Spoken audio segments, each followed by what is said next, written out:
मरुस्थल की रातें अजीब होती हैं, कभी खामोश, कभी रूखी हवा की सीटी, कभी रेत के कणों की सरसराहट। सीरात का गांव भी ऐसे ही मरुस्थल के किनारे था, एक छोटा, गरीब, लेकिन ईमान और उम्मीद से भरा गांव। उसी गांव में रहता था जैद, 20 वर्षीय, लंबा, दुबला, मेहनती और बेहद शरीफ। उसकी आंखों में गरीबी और संघर्ष की छाप थी, लेकिन उसके दिल में ऐसी रोशनी थी जिसे बड़े से बड़ा हुक्मरान भी नहीं बुझा सकता। लेकिन उस रात वह रोशनी किसी तूफान से टकराने वाली थी। जैद की मां खदीजा बीवी कई दिनों से बीमार थीं। बीमारी इतनी बढ़ गई कि चिकित्सक भी जवाब दे चुके थे। वह छोटी सी मिट्टी की झोपड़ी में लेटी थीं और हर पल तकलीफ बढ़ रही थी। जैद, बेटा, उनकी टूटी हुई आवाज ने जैद को चौंका दिया। जी अम्मी। बेटा, तुम्हारा अल्लाह पर भरोसा कभी कम न हो, मुसीबतें बस इम्तिहान होती हैं। जैद ने कांपते हुए हाथों में उनकी उंगलियां पकड़ लीं। अम्मी, आपको कुछ नहीं होगा, मैं दुआ करूंगा, मैं बस इंतजाम कर लूंगा। अम्मी ने मुस्कुरा दिया, एक थकी लेकिन उम्मीद वाली मुस्कान। जैद, अल्लाह कभी बेवजह दुख नहीं देता, अगर देता है तो उस दुख के पीछे कोई रहमत भी छुपी होती है। उसकी आंखें भर आईं।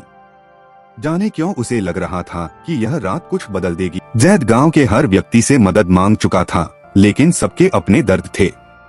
कहीं फसल खराब, कहीं व्यापार में नुकसान, कहीं बारिश की कमी, कहीं मवेशियों की बीमारी। और गांव के सबसे अमीर आदमी हसीब से मदद मांगने गया तो उसने ताना मार दिया। तुम बीमार माँ की दवा के लिए उधार चाहते हो? उसके होठों पर मजाक था। कभी कुछ कमाया भी है या बस दुआओं पर जीना सीख लिया? जैद ने अपने होंठ काट लिए। दिल दुखा लेकिन सिर झुका दिया। अम्मी की हालत बहुत खराब है। अच्छा, हसीब ने व्यंग्य किया, मैं तेरी मदद कर दूं बदले में। जैद ने हिम्मत जुटाई, जो कहें। हसीब ने जोर से हंस दिया, जाकर मेरा पुराना खंडहर साफ कर दे। 3 साल से उसमें कोई पैर नहीं रखा, आज साफ कर देगा तो मैं एक रात की दवा का पैसा दे दूंगा।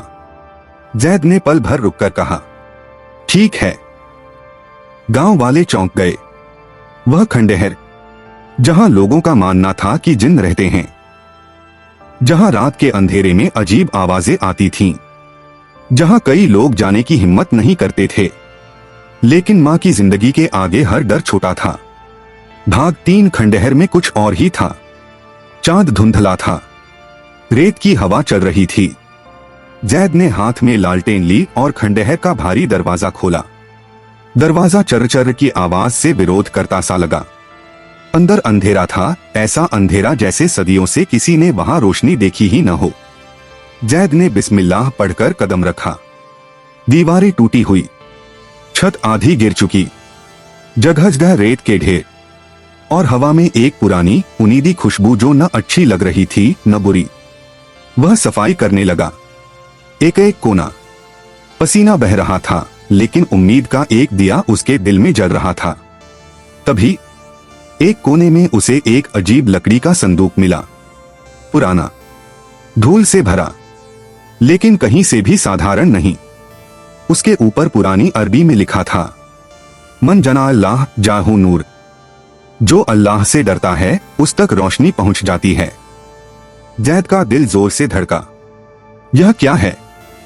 संदूक का ताला पहले से टूटा हुआ था। उसने कांपते हाथों से उसे खोला। अंदर कई चर्मपत्र के पन्ने थे, पुराने, भूरे, लेकिन सुरक्षित। वह एक एक पन्ना पलटने लगा और फिर उसकी आंखें फैल गईं। भाग 4 दिलों की रोशनी। उन पन्नों में एक बुजुर्ग आलिम का वसीयतनामा था। एक ऐसी कहानी जिसमें एक इंसान ने पूरी जिंदगी सिर्फ नेकी और लोगों की मदद में लगा दी थी।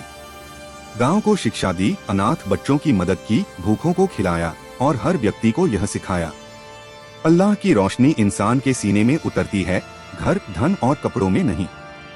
वसीयतनामा में लिखा था, मेरी मौत के बाद जिसने भी यह पन्ने पाए वह मेरी अमानत का हकदार होगा।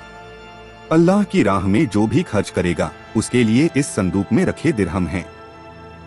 यह किसी अमीर को नहीं बल्कि किसी नेक दिल गरीब को मिलना चाहिए। जैद की सांसें थम गईं।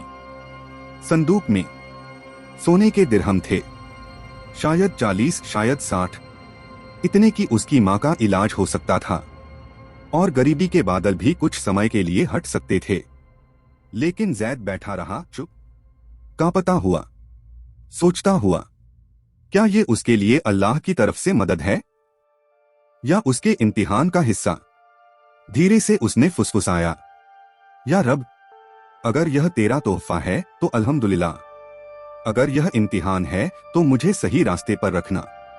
मन्नत मांगकर उसने फैसला किया, वह इन दिरहमों का दुरुपयोग नहीं करेगा, सिर्फ इतना लेगा जितना अम्मी के इलाज के लिए जरूरी है, बाकी जरूरतमंदों पर खर्च करेगा।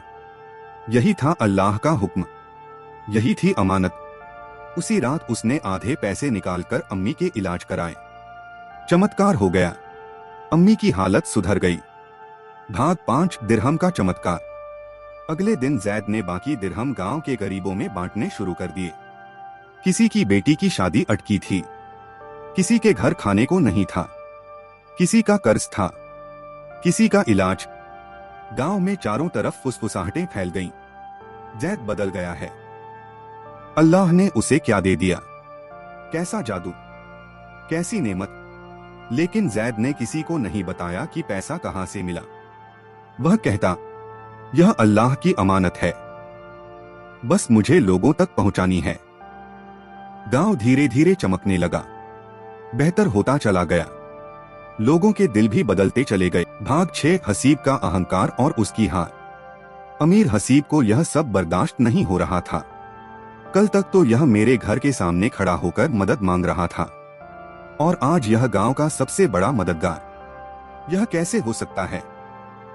उसके अंदर जलन जल रही थी। एक दिन उसने जैद को रोककर पूछा, सच बोलो, कहां से लाए इतने पैसे? जैद शांत रहा, मैं नहीं बता सकता, यह मेरे और अल्लाह के बीच की बात है। हसीब का गुस्सा फूट पड़ा, तू झूठा है, चोर है, जरूर कहीं से चोरी की है। जैद के दिल को चोट लगी, लेकिन वह मुस्कुराया, अगर मैंने चोरी की होती तो सबसे पहले अपने लिए घर बनाता, अमीर बनता। लेकिन मैं तो वही हूँ, मिट्टी के घर में रहने वाला, मेहनत करने वाला। गांव के लोग अब हसीब की बातों पर हंसते और अब हसीब की कोई इज्जत नहीं बची। गुस्से में उसने उस खंडहर की जांच करवाई, लेकिन वहां कोई सोना नहीं मिला। संदूक गायब था, क्योंकि जैद ने उसे फिर से वहीं मिट्टी में दफना दिया था जहां से मिला था, ताकि कोई लालच में न पड़े। 7 असली चमत्कार। दिन बीतते गए, गांव खुशहाल बनने लगा।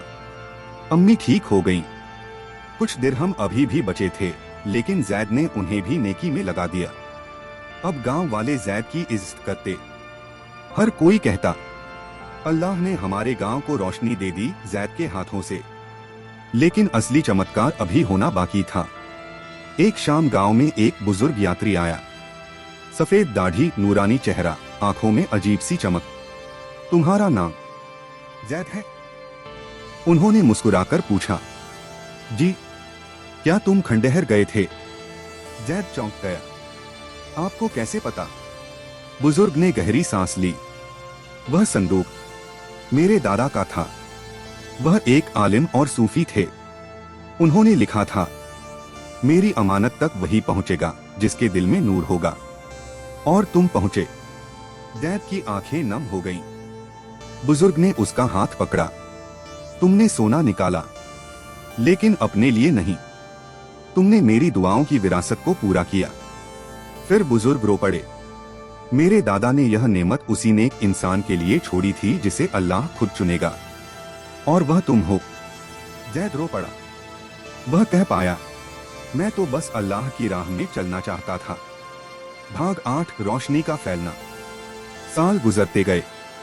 जैद ने गांव में एक छोटा मदरसा बनवाया, उसी जगह पर जहां खंडहर था।